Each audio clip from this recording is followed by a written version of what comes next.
Powerful collaborations, cutting-edge science, and curious minds coming together for a glimpse of the future. Stay tuned as we look at the latest updates on some of the most promising technology projects. It's the end of September, and partners from the project VESSEDIA converge in Austria to work out some last-minute technical details. So we discussed both what we had done in the last half year, and we planned for the last 3 months what to do and to prepare for the final delivery, so to speak, of the project results. And we're in great shape. We all know what to do to make the project finish successfully. That was Bart Jacobs. He's developing tools in VESSEDIA, and today they meet up at the Technikon headquarters in Villach for the last time as a group to applaud progress and address some open issues. I'm your host, Peter Ballant. Welcome to this episode of EUVation. VESSEDIA, otherwise known as Verification Engineering of Safety and Security Critical Industrial Applications, is a European Commission-funded project which takes a serious look at building better software. Now, if you're thinking that has nothing to do with me, think again. Software is everywhere. Chances are, whether or not you're aware of it, you interact with software every day. Simply put, VESSEDIA is a software tool which helps software developers ensure their final product is free from bad code that could cause security problems down the road. Every day there are more and more internet-connected devices, and there's simply no room for any kind of breach. We have to do things now to ensure safety for tomorrow. This is exactly what VESSEDIA is doing. Let's go inside the studio and talk with Bart to learn more. Thank you for joining us in the Technikon studio today. It's very good to have you here as you are in Austria for your technical meeting of VESSEDIA. Yeah, I'm very happy to be here. I'm very excited about this meeting and about our interview. Now, I was reading a little bit about VESSEDIA, and this seems to me to be a very complex project. I'm hoping that you can kind of make this simple for us and tell us in a few sentences, if it's possible, what the VESSEDIA project is trying to do. Right. So VESSEDIA is building a toolbox, so a set of software tools that will enable, or that are supposed to enable, or intended to enable, developers to ensure the safety and security of the software that they produce. Okay, so for me this makes sense, but what about someone who's not necessarily interested in software security? Just the average person who goes out and buys a smart home system.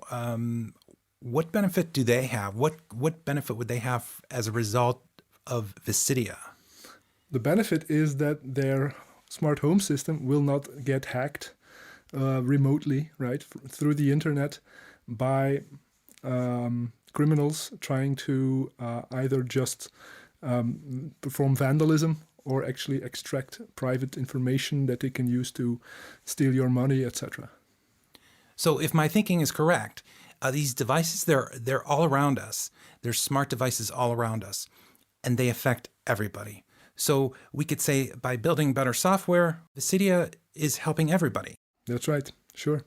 I mean, more and more consumer devices, as well as business devices, have software in them, of course, and are also wired up to the internet of things, right? It's a trend that's very strong, and which means linking up all kinds of everyday devices like fridges, etc., up to the internet, which has lots of benefits, but also, of course, risks. And we have seen a number of exploits or attacks that exploited these devices to all kinds of damage. Very interesting. Do you have an example of a situation like this?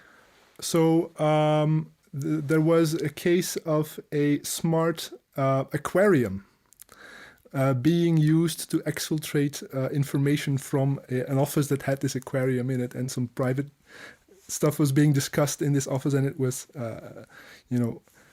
captured through this smart aquarium. This is amazing. So when we hear a story like this, is it possible that with more robust software, this situation could have been prevented? Definitely. So in this case, like in most of these cases, it is through programming errors in the software. So people who created that software made some errors, some logical errors that they weren't thinking very carefully at that point. And therefore, this allowed attackers to exploit that error and insert their own code and their own commands into that device, so that it would do what the attackers want rather than what the original developers want. Can you, Bart, explain to us your role in this project personally? So I'm one of the tool developers. So as I said, the project is developing tools and also validating them, using them in some use cases. I'm one of the partners that is developing one of those tools. So I'm developing the Very Fast tool, which tries to look for programming errors in pieces of software. And when you say this software, are we talking about open source? Is what you're doing open source, or is this proprietary in some way? So the tool that I'm building, Very Fast, is open source. So you can find it on GitHub. And I've been building it actually since 2008 with my group. And so in the VESSEDIA project, I'm improving this tool to make it even better and more performant. And I want to get back to these specific examples. In a corporate setting, what kind of attacks could take place? So this is not hypothetical. It's happening all the time. Attackers are using these programming errors to take over machines in businesses, so the computers in offices of corporations, to install what is known as ransomware, where the attackers encrypt, so make unavailable all of the data on the machines of the corporation, and then they ask the people to pay money, so pay a ransom to get back their data. And this is happening all the time, and it's costing a huge amount of money to the corporations, and it's also making these criminals very rich doing that. So this can't be legal. Why can't these people just be arrested and put away? Yeah, so it's very hard to track them down. It's very hard to identify these people. Also, they are often in jurisdictions very remote from the places where the attacks happen, of course. So that's the problem. So it seems to me that being proactive in this kind of situation is more important than even, for example, being proactive by locking the doors on your house. Because if somebody breaks in, they will catch these guys. With this cybersecurity realm, there's very little chance of catching the perpetrators. That's right. It's much easier to perform anonymous attacks, untraceable attacks in the cyber realm than in the physical realm. That's true. So indeed, there's really no alternative to making sure that your software has good quality and is secure upfront. And so this is what makes VESSEDIA so important then. That's right. Yeah. So we're contributing to the state of the art in the techniques for doing that. The VESSEDIA project is almost complete. Is this right? Yes. So it's only 3 months to go now. Okay. Can you evaluate how the progress has been to date? Are you satisfied? Are your project partners satisfied? Yes, we've done a lot of good work. So we've made a lot of improvements and steps forward.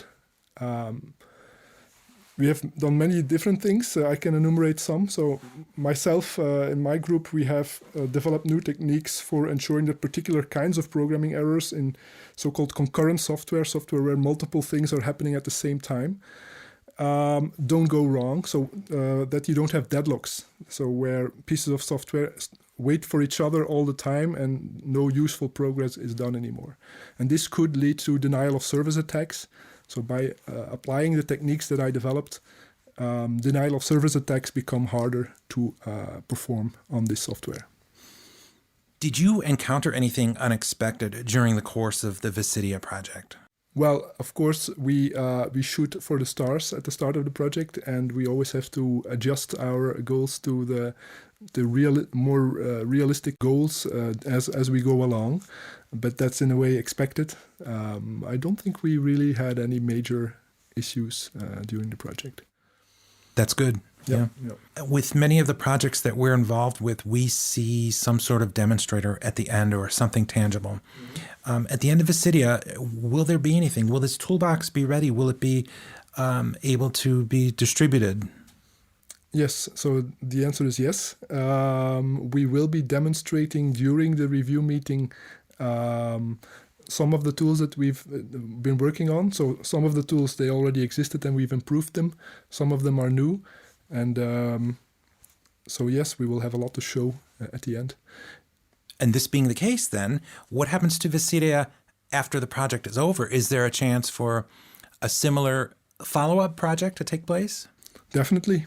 So I fully expect that we will be able to continue this work after VESSEDIA. So there's, of course, we have achieved much, but there's much yet to be done afterwards as well.